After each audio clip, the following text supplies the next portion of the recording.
नमस्कार, watch news देख रहे हैं आप। मैं हूं आपके साथ श्रुति राज। देखिए, बिहार से इस वक्त स्वास्थ्य शिक्षा के क्षेत्र में एक बेहद बड़ी और अहम खबर सामने आई है।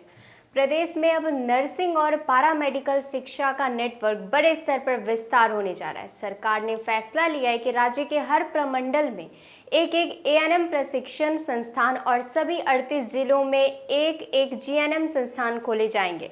साथ ही हर जिले में एक पारामेडिकल संस्थान भी स्थापित करने की योजना बनाई गई है। यानी साफ है, अब स्वास्थ्य शिक्षा गांव और जिला स्तर तक पहुंचेगी। यह महत्वाकांक्षी योजना वित्तीय वर्ष 2026 से 27 तक लागू की जाएगी। सरकार का लक्ष्य है कि एक वर्ष के भीतर इन संस्थानों की स्थापना की प्रक्रिया पूरी कर ली जाए, ताकि जल्दी से जल्दी पढ़ाई और प्रशिक्षण शुरू हो सके। अब जरा समझते हैं कि एएनएम और जीएनएम इतने महत्वपूर्ण क्यों होते हैं।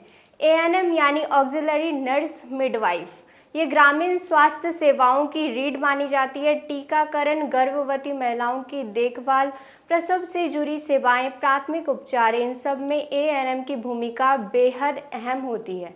वहीं जीएनएम यानी जनरल नर्सिंग एंड मिडवाइफरी, ये अस्पतालों में मरीजों की देखभाल, ऑपरेशन थिएटर, इमरजेंसी और वार्ड मैनेजमेंट जैसे जिम्मेदारियां संभालती हैं। लेकिन लंबे समय से बिहार में प्रशिक्षित नर्सिंग और पारामेडिकल स्टाफ की कमी महसूस की जा रही थी। अस्पतालों में पद तो है, लेकिन प्रशिक्षित कर्मियों की उपलब्धता सीमित है। इस नई योजना के तहत ग्रामीण और शहरी क्षेत्रों के स्थानीय युवाओं को अपने जिले में नर्सिंग और पारामेडिकल शिक्षा का मौका मिलेगा।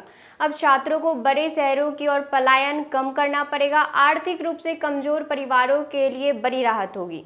साथ ही यह कदम रोजगार के अवसर भी बढ़ाएगा। प्रशिक्षित नर्सिंग और पारामेडिकल स्टाफ की मांग सिर्फ सरकारी अस्पतालों में ही नहीं, बल्कि निजी अस्पतालों और क्लिनिकों में भी लगातार बढ़ रही है। सरकार का मानना है कि जब हर जिले में प्रशिक्षण संस्थान होंगे तो प्राथमिक स्वास्थ्य केंद्र, सामुदायिक स्वास्थ्य केंद्र और जिला अस्पतालों में प्रशिक्षित कर्मियों की कमी काफ़ी हद तक दूर की जा सकेगी।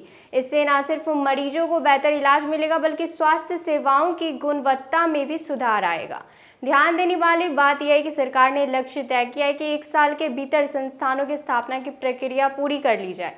यानी अगर सब कुछ योजना के मुताबिक चला तो आने वाले कुछ वर्षों में बिहार में नर्सिंग शिक्षा का बड़ा ढांचा तैयार हो जाएगा। अब सवाल यह है, क्या यह योजना जमीन पर उतनी तेजी से लागू हो पाएगी जितनी तेजी से इसकी घोषणा की गई है? क्या वाकई से स्वास्थ्य व्यवस्था में स्थायी सुधार देखने को मिलेगा?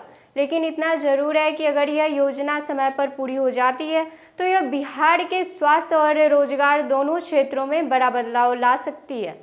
फिलहाल के लिए इस रिपोर्ट में इतना ही। बने रहिए हमारे साथ। धन्यवाद।